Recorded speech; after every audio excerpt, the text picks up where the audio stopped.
आशुतोष शशांक शेखर चंद्रमौलि चिदंबरा।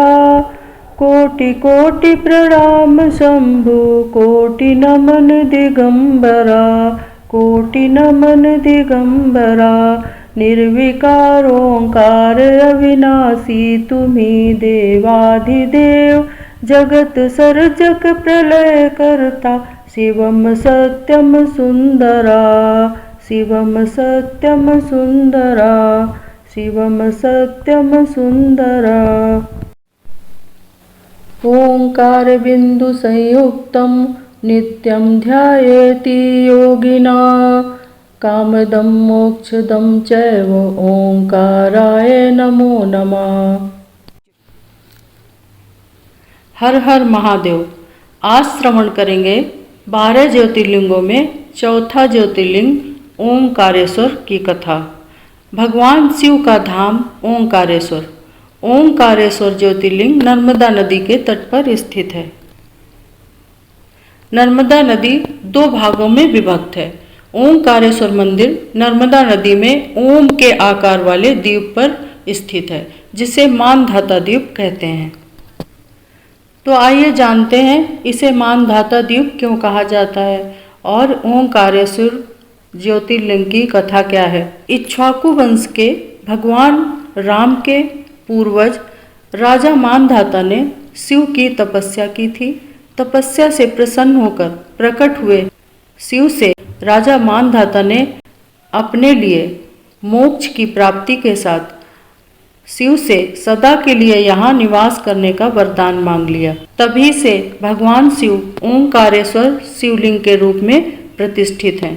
शिव जी चारों तरफ भ्रमण करने के पश्चात शयन करने ओंकारेश्वर मंदिर में आते हैं। उनके साथ साथ 33 करोड़ देवी देवताओं का वहाँ वास है। भगवान शिव ओंकारेश्वर मंदिर में शयन करने के लिए आते हैं। मान्यता है भगवान शिव पार्वती के साथ चौसर खेलते हैं। रात्रि की आरती के बाद चौसर बिछाई जाती है, जो सुबह बिखरी हुई मिलती है। कावेरी नदी ओंकारेश्वर की परिक्रमा करती हुई नर्मदा नदी से मिलती है। वहीं पर नर्मदा कावेरी नदी का संगम होता है। इस मंदिर में जल चढ़ाने मात्र से सभी तीर्थों से अधिक फल प्राप्त होता है। ओंकारेश्वर ज्योतिर्लिंग की एक पौराणिक कथा इस प्रकार से है। एक बार नारद जी विंध्याचल गिरिराज के पास पहुँचे। विंध्याचल गिरि महाराज ने उनका स्वागत एवं सम्मान किया। उसके पश्चात विंध्याचल ने नारद जी से कहा कि हे मुनिवर, मुझे संसार की सभी वस्तुएं प्राप्त हैं। मेरे पास अपार धन संपत्ति है, वैभव और ऐश्वर्य से परिपूर्ण हूँ। नारद मुनि को अहंकार स्पष्ट दिखाई दिया उनकी बातों से। नारद जी ने विंध्याचल को अहंकार से मुक्त करने के लिए उनसे कहा कि सच में आप ऐश्वर्य एवं सुख वैभव से परिपूर्ण हैं, परंतु सुमेरु पर्वत तो आपसे भी बड़ा है, उसके सामने तो आप बहुत छोटे हैं। सुमेरु पर्वत का शिखर तो देवताओं तक विकसित है। इतना कहकर नारायण नारायण जाप करते हुए नारद मुनि प्रस्थान कर गए। अब तो विंध्य गिरिराज अपने आप में आत्मग्लानि से भर उठे। वो अपने आप को छोटा महसूस करने लगे। उन्होंने शिव की तपस्या से वैभव एवं ऐश्वर्य की प्राप्ति हेतु प्रण लिया कि वे तब तक तपस्या करेंगे जब तक भगवान शिव उन्हें सुमेरु पर्वत से अधिक वैभवशाली न बना दें। विंध्याचल गिरिराज के 6 महीने तक तप करने के बाद भगवान भोले शंकर प्रकट हुए और वरदान मांगने को कहा। विंध्याचल ने कहा, हे प्रभु, मुझे ऐसा वरदान दीजिए कि मेरे ज्ञान एवं विवेक से सभी मनोरथ पूर्ण हो। शिव जी ने तथास्तु कहकर प्रस्थान करने के लिए कदम बढ़ाए ही थे कि 33 करोड़ देवी देवता वहां आए और भगवान भोलेनाथ से वहीं विराजमान रहने की विनती करने लगे। उस पार्थिव लिंग में सदैव विराजमान रहने की विनती की। तभी शिवजी उसी ओंकार लिंग में विराजमान हो गए। उस ओंकार शिव के लिंग के दो स्वरूप हुए। प्रणव में शिव थे, वो ओंकारेश्वर ज्योतिर्लिंग के रूप में प्रसिद्ध हुए, और जो पार्थिव लिंग में ज्योति प्रतिष्ठित है वो ममलेश्वर नाम से प्रसिद्ध हुए। उन्हें परमेश्वर लिंग के नाम से भी जाना जाता है। ओंकारेश्वर मंदिर 5 खंडों में निर्मित है।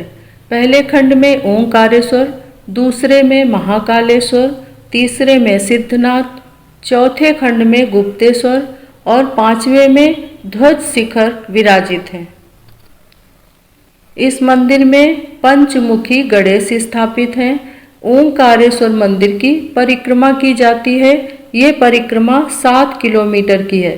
परिक्रमा करने पर अन्नपूर्णा का मंदिर है, जिसमें सरस्वती एवं माँ काली के दर्शन होते हैं। परिक्रमा करने पर भगवान ऋण मुक्तेश्वर मंदिर के दर्शन भी होते हैं। कहा जाता है कि ऋण मुक्तेश्वर मंदिर के दर्शन करने से इस जन्म के साथ साथ पूर्व जन्मों के ऋण से भी मुक्ति मिलती है। मध्य प्रदेश के खंडवा जिले में स्थित ये मंदिर 5000 वर्ष से भी अधिक प्राचीन है। ओंकारेश्वर मंदिर का निर्माण 8वीं शताब्दी में चालुक्य वंश द्वारा किया गया था, जिन्होंने मध्य भारत में शासन किया था। 11वीं शताब्दी में ये मंदिर भोज परमार द्वारा निर्मित कराया गया था। 13वीं शताब्दी में मोहम्मद गजनवी ने इस पर आक्रमण किया और इसकी धन संपत्ति एवं स्वर्ण लूट लिया था। 19वीं शताब्दी में रानी अहिल्याबाई होलकर ने इसका पुनर्निर्माण करवाया। इस मंदिर में 14 फीट ऊंचे 40 स्तंभ हैं। इन स्तंभों में यक्षों एवं सन्यासियों की मूर्ति द्वारा नक्काशी की गई है। ओंकारेश्वर मंदिर पेशवा स्थापत्य शैली में निर्मित है। इसमें जटिल नक्काशी एवं सुंदर शिखर है। माना जाता है कि ओंकारेश्वर मंदिर के दर्शन के बिना चारों धाम की यात्रा का फल नहीं मिलता। ओंकारेश्वर की महिमा का उल्लेख विभिन्न युगों के स्कंद पुराण, शिव पुराण, वायु पुराण में मिलता है। ओंकार शब्द सृष्टिकर्ता भगवान ब्रह्मा के मुख से निकला था, इसलिए किसी भी वेद का पाठ ओम शब्द के बिना पूरा नहीं होता है। ओम नमः शिवाय।